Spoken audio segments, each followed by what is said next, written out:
Called off my engagement after my fiancé's family secretly tested me for gold digging, and now I'm questioning everything. I'm 24, and I've been with my fiancé, who is 27, for almost 4 years now. He works in tech and makes great money, whereas I'm more average in terms of income, but it's never been an issue between us. We've always split things fairly, and I've never asked him for luxury trips, gifts, or anything extravagant. I was never drawn to him because of his job or money. Truthfully, we just fit together so well.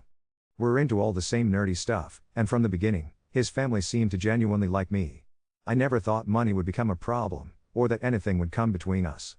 That all changed a few days ago, when my fiancé sat me down with this big, almost excited smile and said he had something he wanted to tell me. I thought he was about to surprise me with something sweet or fun. Instead, he confessed his entire family had spent the last 11 months secretly testing me, wanting to be sure I wasn't a gold digger. Apparently, they worried I only liked him for his income and wanted some kind of proof before letting us move forward with marriage. Their so-called test involved making it seem like his job was in trouble. His mom would mention layoffs, his dad would talk about the instability of tech, and all these casual comments accumulated until the narrative was that he might really lose his job and we'd have to seriously downsize. His mom even talked to me about potentially helping support him if times got tough. I never brought any of this up to my fiancé, not wanting to stress him out more about work, but I started quietly preparing in the background. I cut back on extra spending, saved money, and made sure I was ready to support us both. I constantly reassured him, told him we'd get through anything, and that money wasn't why I loved him. I honestly thought we were facing a genuine crisis together, but the whole situation was complete fiction. His job had never been at risk. His salary never changed. No layoffs were happening. His whole family planned out this test, keeping it running for nearly a year by planting subtle comments and waiting to see how I would react. I was humiliated when I realized the depth of the manipulation, especially because this all started because his brother had a messy divorce, lost money, and now pays serious child support. Ever since then, his family has been so paranoid about women dating their sons, convinced every outsider is after their money. I've even met his brother's ex-wife, and she just seemed like a totally normal person. The way they demonized her always made me uncomfortable. After hearing I'd passed, his family told my fiancé they were now comfortable with us marrying, and he shared the good news like it was supposed to make me happy. He also told me, as a reward, he upgraded our honeymoon to a gorgeous luxury resort in Hawaii, a place I'd mentioned at the start but immediately crossed off as too expensive. Now, instead of being touched, I can't help but feel weird about it all. It's as if they are saying, "Congrats, you got tricked and manipulated for a year and didn't even notice. Here's a fancier trip, good job." I told my fiancé how manipulated, embarrassed, and deeply humiliated I felt, knowing his whole family was judging my every reaction for almost an entire year. He tried to spin it as proof of my loyalty, saying I should feel secure in our relationship now, while his family acts like this kind of test is completely normal and expects me to just be proud of myself for handling it all gracefully. His mom literally told me, most girls wouldn't have handled it so gracefully. The thing is, I lost my mom 2 years ago and don't have a relationship with my father. His family had become my family until this. Now they are all acting like I'm being dramatic for feeling betrayed, and it's left me feeling incredibly isolated. I've told my fiancé I need some space and I'm seriously thinking about walking away from the engagement, but my head is spinning. I love him, and yet this is so far out of left field that I don't even know if I'm overreacting. Part of me wonders if I am being too sensitive, but another part of me feels like my trust in all of them has just shattered. I don't know if I can put things back together. Either way, I was wrong about the Hawaii resort being all-inclusive. I guess I just lumped it in with really nice resort in my head. But the reality is, no fancy vacation could ever make this situation feel better. I'm completely stuck here, not sure what to do. Uncertain. This all happened just a couple of days ago. Right now, I'm still staying with my fiancé, but the atmosphere is tense and my anxiety is always simmering. He knows I'm upset and that I need space, so we haven't talked much about what happened since that first conversation. He's aware that I'm seriously considering calling off the engagement, which I think is why he's been walking on eggshells around me these past few days. He isn't putting on a happy face anymore, he actually seems remorseful since I told him how much it hurt me. This morning, I finally worked up the courage to ask him if he knew about his parents testing the entire time. He told me that at first, his parents started making those comments behind his back. It wasn't until he overheard something they said to me at their house that he even realized what was going on. After that, he privately asked them why they said what they did, and they confessed that they were testing me. But instead of putting a stop to it, he chose to let them continue, just to see what I would do. I've seen before that he struggles to stand up to his parents or disagree with them, so as much as it hurts, I know it makes sense that he just went along with it all. Apparently, they got offended when I suggested an expensive resort for our honeymoon and made an offhand remark about his parents possibly covering it. They fixated on the idea that I just expected them to finance an extravagant trip without a second thought, when in reality, I was totally open to a more modest option when they suggested it. The last thing I wanted was to come across as pushy or entitled. And honestly, I thought it was tradition for the groom's family to pay for the honeymoon, so I had no idea they were upset by my suggestion. Maybe I really did come off as entitled without meaning to, but I swear, that was never my intention. Still, none of that makes it acceptable for them to put me through a test. My fiancé wasn't the mastermind behind it all, but he never stepped up to stop it, and only realized how wrong and manipulative it all was after I broke down and told him how deeply he hurt me. Part of me can't help but wonder if his parents have manipulated him into thinking their behavior is even remotely acceptable. Now I'm completely torn. Should I call the whole thing off, or should I sit down with him, have a real conversation, and ask him to try counseling with me, and also lay down some serious boundaries with his parents? Some people have suggested reaching out to his brother's ex-wife for her perspective, and although that seems like a good idea, I'm honestly really nervous about it. I don't have her number, but I do follow her on Instagram, so I've been thinking about sending her a DM and asking if she'd be willing to talk. Honestly, I feel overwhelmed trying to process all of this: my anxiety, the sudden attention, and the reality of just how lonely and shaken up I feel. But through it all, I'm trying to confront my own people-pleasing tendencies and my need to keep the peace, even when it's at my own expense. This whole situation terrifies me and makes me feel so isolated, but I know I have to start standing up for myself, no matter how hard it is. Update 2. Well, my fiancé ended up finding the post. Honestly, I felt pretty foolish for thinking he wouldn't come across it. I never expected this situation to get so much attention, but I realize now that I was extremely detailed, maybe too much so. As soon as he read it, he knew immediately that I was the one who wrote it. He came to me with a post yesterday, and I was terrified that he'd be angry. But to my surprise, he was actually understanding. He told me that reading all the different perspectives really opened his eyes to just how messed up this whole situation was.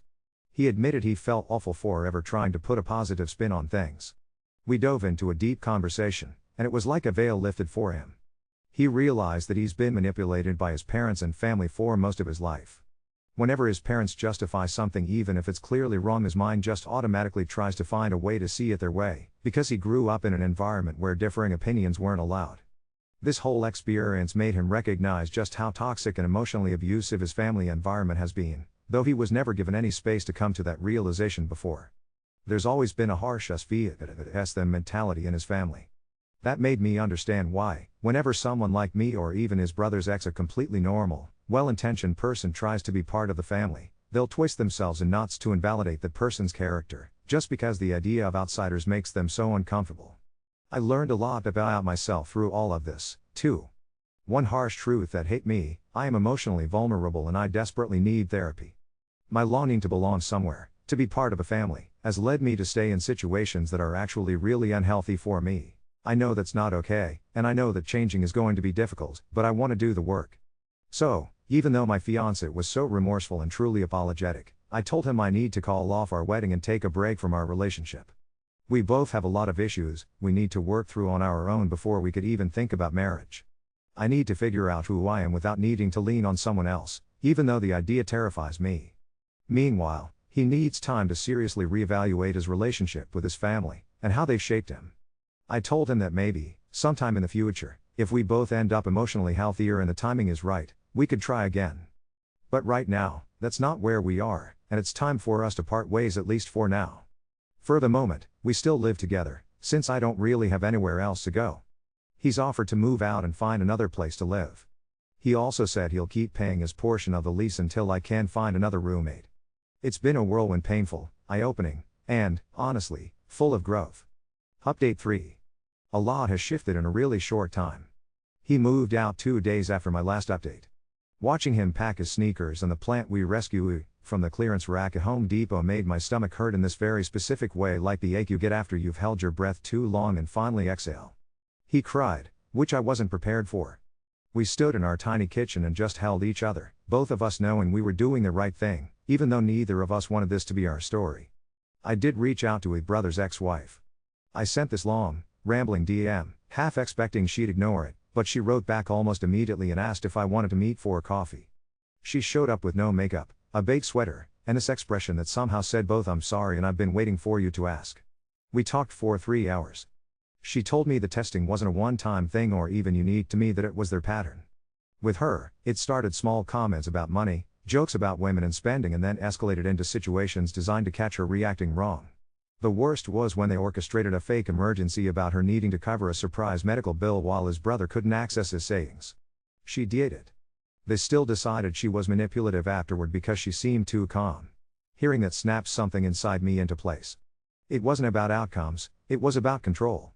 She also told me his mother had shown up to her job once, years ago, with a typed agreement she wanted her to sign before the wedding, basically a homemade prenup drafted by a cousin who did real estate law. It didn't even hold up legally when a real lawyer looked at it, but the point was never legality. It was leverage. The exact phrase she used was, "We like to know where the lines are before we welcome someone fully." The chills I got hearing that made me feel like I was back at their dinner table, performing. The part that sent me reeling came later that night. His brother texted me. I hadn't heard from him since I met him years ago. He said he was sorry, that he recognized the pattern and wished he'd done more to stop it when he saw it happening to me. And then he told me something I wish I could unread. Their parents hired a private investigator last summer. He said it wasn't deep digging, no break-ins or anything illegal, but they paid someone to pull public records, follow my social media, and casually observe my routine for 2 days. He sent a redacted photo of the invoice because he said I deserved to know the extent of it. My hands shook so hard I had to put my phone down on the counter. I didn't sleep that night. It's one thing to feel watched. It's another to see a receipt for it. The next morning, his mom came by our apartment while I was alone. I didn't open the door. She slid a manila envelope under it and left a wicker basket outside like I just had a baby. Inside the envelope was a handwritten letter where she apologized if my feelings were hurt and a printed document titled Expectations. It wasn't even subtle. It talked about transparent finances, healthy deference, avoiding volatile emotional displays, and then there was a whole paragraph about prenuptial guidelines with blank lines for names and dates. I stood there reading it with my mouth open, like I was holding a homework assignment from someone who wasn't my teacher. I put it back in the envelope and taped it shut. I haven't responded. He told me later that day he'd gone completely no contact with them for now. He found a therapist and already had his first session. He also called his HR department and asked to remove his parents from anything they were still listed on as emergency contacts because, apparently, his mom had added herself to one of his accounts when he started at his current job, just in case. He didn't even know how she got that access. Watching him untangle himself from things he thought were normal felt like watching someone realize a window actually opens. I had my first therapy appointment, too. I walked in feeling like I was going to throw up and walked out feeling like someone had put a gentle hand on my back and said, "You are not crazy for wanting better." My therapist gave me language for things I've been white-knuckling for years. I left with this calm, heavy sort of exhaustion that felt a lot like relief. I gave the ring back. No drama. I put it in a small velvet bag it came in and handed it to him on the sidewalk outside our building. He tried to refuse it and then caught himself and said, "Thank you," and I swear, I've never loved him more than I did in that moment because he understood what it meant for me to let go of it. We stood there with early evening light hitting the break, two people who meant everything to each other and still couldn't make the timing work. I found a sublet with a coworker. It's a small room with a window that looks out over a fire escape and a tree that someone has strung with fairy lights year-round. I move in next week. I boxed up my half of the board games and the mugs we always reached for first. He kept the Dutch oven because it was technically his, but he left me the little ceramic fox I keep on the bookshelf because he said it looked like it was already watching over me. The last thing that happened feels like a strange full circle. He sent me a screenshot of a text from his dad after he told them we'd called off the wedding and he was going no contact. His dad said, "We were protecting you." He replied, "You were protecting your comfort," and then turned his phone off. I don't know what happens next with them. I don't know what happens next with us. But for the first time since all of this started, the not knowing doesn't feel like a cliff. It feels like a road I'm choosing to walk, even if I can only see a few feet ahead. Update 4. I moved into the sublet on a Wednesday night with 2 duffel bags, a laundry basket of clothes, and the fox wrapped in a dish towel. My roommate wasn't home, so it was just me and the fairy lights outside the window and the sound of a neighbor's TV through the wall, some sitcom laugh track that felt like it belonged to someone else's life. I ate cereal standing up and fell asleep on top of the covers with my shoes still on. It wasn't sad, it just was. In the morning, I woke up to pale light and realized I'd slept the whole night without that tight, High buzz in my bones. There was a moment right before I opened my eyes where I forgot everything and then remembered all of it at once. It didn't crush me. It settled like weather. 2 days later, a knock rattled the door, and when I opened it, a courier handed me a stiff envelope with a little green card clipped to the front. My name, spelled wrong by 1 letter. Inside, a notice of demand on letterhead that looked like it had been designed in Microsoft Word by someone who thinks Times New Roman is elegant. It listed non-refundable deposits already disbursed for a venue, a photographer, a band, a line that said miscellaneous bridal expenses, and at the bottom, a number that made my throat burn. There were attachments, a copy of a venue contract with my middle name misspelled and a signature that looked like someone practiced my name by tracing it from a yearbook. I had to sit down on the floor because my knees just gave up. I hadn't agreed to a venue. We didn't even have a date. I called him. He picked up on the first ring and I didn't even say hello, just read the first 2 sentences out loud, my voice doing that flat, too calm thing it does when I'm hovering over panic. He went so quiet I could hear him breathing. He said, "I didn't know. I swear, I didn't know," and then, "I'll take care of it," and I heard myself answer, "I'm going to take care of it." I needed to hear myself say that out loud. I took the bus to the venue listed on the contract because I could not see it with my own eyes. It was pretty in that glossy, neutral palette way, white chairs lined up like teeth, huge mirrors everywhere. A woman with a perfect bob and a clipboard greeted me by my first name like I was late for a tasting. When I told her why I was there, her face changed in a small, tight way like something heavy just clicked into place. She brought me into a side office and pulled the file. My signature stared up at me, all big loops and a tail on the last letter I've never once given myself. The deposit was a cashier's check signed by his mother. The line for bride present was filled in by hand, yes, traffic delayed, mother of groom standing in. I could feel my pulse in my teeth. The coordinator kept apologizing. She said his mother insisted I was too stressed to deal with details and that she was authorized to prevent overwhelm. The words sat on my skin like oil. She photocopied everything and handed me the stack with both hands like it might break. On the way out, I stood in front of the wall of sample place settings and stared at a tiny card with a fake name and pretty script. I wanted to laugh and I wanted to scream. I did neither. I folded the papers and walked back into air that smelled like rain. He met me outside my building. We didn't hug. He took the copies and read them standing on the sidewalk, 1 page, then the next, slower with each one, and then he said okay, in this way that sounded like something inside him had just landed. He called the venue while I was there and told them the signature wasn't mine and that no one had my permission to sign on my behalf. Somewhere in the middle of that, his voice shook so hard he had to stop and swallow and start again. After, he typed something on his phone and showed me before he sent it, a short, clean message to his parents telling them not to contact me again for any reason, that any further communication needed to go through him, that I had nothing to do with their deposits. He didn't ask if that was okay. He just did it. I watched him press send like it was a lever. That night, his brother forwarded me an email thread that made my stomach flip. It was a BCC that wasn't a BCC. His dad had sent a blast to a bunch of relatives with a story about me abandoning the family after significant investments, and my name kept showing up in quotation marks like I was a concept instead of a person. Reading it felt like being under a heat lamp. And then my ex replied all. "Please remove her name from your mouths," he wrote. "She didn't ask for a cent. She didn't sign anything. She is not your scapegoat." He also wrote, "If you come near her home or contact her directly, I will involve the police." Seeing it in black and white, not a performance for me but a boundary with his last name on it, made something unclench in the middle of my back that has been there since the day I met his mother. The strangest, softest thing happened in the middle of all that noise. My phone rang with a number I didn't recognize, and when I answered, an older woman's voice introduced herself as his grandmother. We'd met twice at the holidays. She said, "I don't expect you to want to hear from me, but I wanted to say I am sorry we didn't put our bodies between you and the bad behavior." She told me that when his mother was young, her own father used to make her account for every coin she spent, down to the bus fare. "Control disguises itself as care in our house," she said, like she'd been waiting her whole life to say it out loud.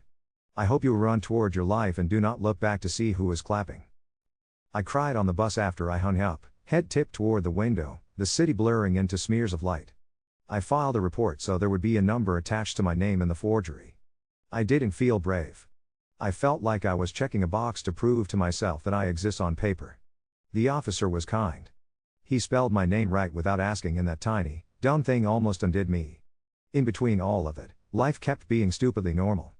My roommate asked if I liked mushrooms on pizza and I said yes because I do, and then we ate on the floor because we don't have a coffee table, and she told me she keeps plants alive by singing to them, which I respect like a religion. I met his brother's ex-wife again and she brought me a stack of old magazines because the dog likes to chew the corners, and we ended up sitting in a park until the sun went down, talking about the weird little rituals you invent when you're trying to feel safe. She rubs lotion into her hands every night like a prayer. I've started washing my dishes immediately after I eat because the act of finishing one thing completely feels like control in the gentlest way. He asked if I would be willing to do one joint session with his therapist, just once, for closure. I said yes. We sat on a couch that had seen 1,000 other pairs of people fall apart and tried not to perform what we thought grief should look like. He said he'd joined a group for adult children of controlling parents and that the first night he walked in and a man across the circle said, "Hi, I'm Sam," and my ex started crying because he couldn't remember the last time someone introduced themselves to him without asking him to choose a side. I told him I bought my first piece of furniture on my own that afternoon, a little bedside table that wobbles if you push on it too hard but holds a lamp and a book and a glass of water without complaining. We looked at each other and both smiled, and it wasn't sad, it was grateful. The therapist asked us what we'd learned. He said that love isn't supposed to feel like strategy. I said that I'm allowed to want peace without apologizing for it. A final small thing that felt like an omen in a good way: the day I put the fox on the windowsill in the sublet, a kid across the alley spotted it while his dad was rearranging bikes on their fire escape. He waved at it like it was a person and then waved at me. I waved back. It was nothing. It made my chest feel warm for half an hour. I don't know how long the mess will keep rippling. Maybe there will be more envelopes. Maybe there will be silence. I made soup on the stove tonight and ate it sitting cross-legged on my bed with a window cracked even though it's still cold. Steam fogged up the glass and the fairy lights outside turned into little stars. For the first time in a long time, the quiet inside my head doesn't feel like the aftermath of an argument. It feels like a room I get to arrange however I want. Update 5. I didn't think the courthouse would smell like a school gym, but it did disinfect in an old dust warmed by 2 bright lights. The bench was slick under my palms. On the wall, a crooked frame held a photograph of a judge who'd probably retired before I learned to write my name in cursive, and next to me a man in a neon vest was asleep with his mouth open. I read the case caption twice to be sure it was real. Their last name against mine looked like a headline from a version of my life where I'd done something glamorous and terrible. When our case was called, I stood because my legs knew to stand before my head caught up. He sat 2 rows behind me, not beside me, and it felt right. His parents came in together like a weather front. His mother had a navy binder with corners reinforced in tape like it had been through a war. His father's tie was the kind of red that looks angry even when it's hanging limp. The judge asked why we were there. His father started in on investments and good faith reliance, and his mother slid the binder onto the table and opened it like she was unveiling a cake. The venue contract was on top, my name careless and loopy, the same stranger's hand I'd met at that glossy hall across town. I set my own little stack of papers next to it: my police report number, the photocopies the coordinator had made for me, the email where the venue wrote we were told the bride was present. My voice did that low, steady thing it does when I'm not steady at all. I said I didn't sign anything. I didn't authorize anyone to sign for me. We didn't have a date. I didn't agree to a venue. I have a report on file. The judge looked at the page, then up at me, then back down, like he was playing a very boring game of ping pong. He asked his mother where she'd gotten the authority to sign for me. She launched into a speech about stress and love and wanting to avoid overwhelm. He cutting with, "Ma'am, that's not authority." It was quiet in a way that made the fluorescent lights hum louder. Then he swore my ex in. His hands shook a little when he raised them. He said he hadn't asked for deposits, that he hadn't given anyone permission to act on my behalf, that he and I were no longer getting married and that his parents were aware of that. He used the words forged and without consent, and I could hear them thud when they landed. His mother tried to interrupt. The judge told her no. There was a small, ordinary moment in the middle of it where a clerk knocked over a tape dispenser and everyone startled like we were made of nerves. Then the judge dismissed the case. He didn't do a speech. He just said, "Dismissed," and then, "The court will be referring copies of these documents to the prosecutor's office." He took his glasses off and rubbed the indents on the sides of his nose. "Do not contact this woman again," he said, voice flat as a table. "If you do, it will not go well for you." When we filed out, his mother's mouth was a hard hyphen. She hovered by the vending machines like a person who'd forgotten why they walked into her room. His dad kept looking at the exit like he needed to measure it. My ex didn't say anything to me. He just stood by the door with his hands in his pockets, not leaving until I was out on the sidewalk and had breathed the outside air twice. Then he nodded, once, like a goodbye we'd already told. 2 hours later, my boss called me into her office and I felt my stomach put on a winter coat. She closed the door and said, "I got a very strange phone call," and I braced for the floor to disappear, but then she rolled her eyes so hard I almost laughed from relief. "Someone's mother," she said, and made mother sound like an entire species. "She tried to tell me you were unstable and a thief because you ran off with deposits." She used the phrase moral character twice. I told her we don't take HR direction from strangers and that if she contacted our staff again I'd have her number blocked and flagged. She asked if I was safe, if I needed time off to handle anything legal, and if there were any documents I wanted her to put on file in case this escalated. I gave her the case number. She bookmarked it and then said, "We had a cafeteria lady who once called to get a nurse fired because she thought the nurse cut in line. You're not my weirdest day." I sat there with my hands twisted in my lap, trying not to cry because crying at work is like tripping in a crowded train. You survive it, but instinct tells you not to. On my way home, a package was waiting for me that looked like it had been wrapped by someone with reverence and a ruler. Return address, a P.O. box with a town I didn't recognize. Inside, a spiral-bound report with a black cover and the kind of font that makes you think of lab goggles. A note paperclip to it said, "Provided upon request. Consider this a courtesy copy for your records." It was the Pi's report. I don't know how it found me. Maybe his brother. Maybe the complaint my ex said he filed with the licensing board rattled something loose. The report had timestamps like a heartbeat. Said I'm 12 M. Subject exits apartment in black coat, carries reusable grocery bag.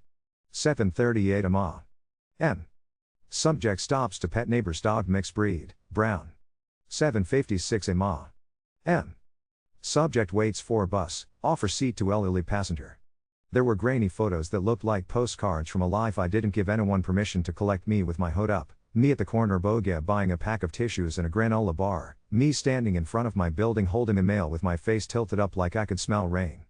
One photo was of me in the produce aisle with my forehead against my wrist, eyes closed, breathing the cold air of the lettuce cases.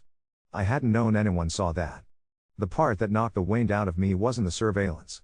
It was a line near the end, dry as toast. Subject appears to be of modest means, schedules and keeps routine, engages in unremarkable community interactions, displays no indicators of financial opportunism during observation period. They'd hired a stranger to watch me exist and the conclusion was that I was boring. I wanted to be outraged. Instead, I laughed, one of those stupid half-hiccup laughs that gets stuck in your chest. I put the report on the highest shelf and then, just to be petty to nobody, I ate 2 cookies in a row for dinner. He texted that night, a photo of a form submission confirmation from the state licensing board for private investigators. Filed, it said. 10 minutes later, and I closed the last joint account. I didn't know she was still listed as a beneficiary on my 401 from an old rollover. It's gone now. The words looked like someone pried a plank up and let daylight through. My roommate knocked and slid a mug of tea into my hands without asking questions. The fairy lights on the tree outside flickered once and steadied themselves. The weekend came with rain that made the city sound soft. I went to a second-hand shop and bought a small, ridiculous lamp shaped like a mushroom and a string of blue glass beads that caught the window light like water. I signed a lease for a studio that smells faintly like rosemary because I think someone coped with it for 10 years straight.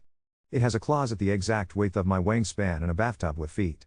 I stood in the empty room and turned in a slow circle until I got dizzy and had to sit on the floor to let the joy catch up to the fear. The first night I brought over a box, the kid across the alley who waved at the fox held up a drawing over his head, a fox with a speech bubble that said "Hi neighbor." The letters leaned to the left, all confidence. I taped it to the wall with painter's tape and didn't even care that it was crooked. There was one more twist because of course there was. A detective called and asked if I would come in to give a statement about the forgery. He was softer than his job title. He asked me to start at the beginning and I told him the version with the least poetry. He asked how I knew the signature wasn't mine and I said, "I've never made that specific mistake when I write the loop in my last name," and he smiled in this small, kind way like he'd heard 100 different ways people recognize themselves. He said the venue coordinator had already given a statement. He said the cashier's check made it simple. I left the station into an afternoon that had turned bright without asking my permission and sat on the steps just to feel the heat in the stone. An old man with a cane asked me if I knew where the bus stopped. I pointed him across the street and he said, "You have a good face," which is a ridiculous, perfect thing to say to a stranger. I met his brother's ex-wife in the park again because we've become the kind of friends who don't need a reason. She handed me a Ziploc bag with 3 cuttings from a pothos and said, "If you keep them in water, They'll nick roots even if you don't believe they will. We watched a dog in a sweater try to dig a hole in a patch of mulch and absolutely obliterate his own confidence. We laughed until my face hurt. In the evening, my ex sent me a photo of his living room floor with shredded envelopes on it. They showed up at my door, the text said. I didn't answer. I'm learning to let the mail pile up until I'm ready. It's weirdly powerful. Then, I told my therapist that love shouldn't be a negotiation with a committee. He said, welcome to the rest of your life. I fell asleep with the windows open a little and woke up in the middle of the night to wind lifting the curtain like a hand. I could hear someone a floor below playing a piano with a pedal down, the notes running into each other like watercolor. For the first time since any of this started, I didn't immediately rehearse a defense in my head for a conversation I might have tomorrow. I counted the cars that passed, felt the weight of the fox against the glass where I'd set it to watch the street, and thought about roots growing in a jar where no one can see them. I don't know if charges will be filed. I don't know if there will be another envelope with my name almost right. I do know I signed a lease with my hand and my pen, and when I wrote my name, it looked like me. That feels like the kind of test I'm finally allowed to give myself.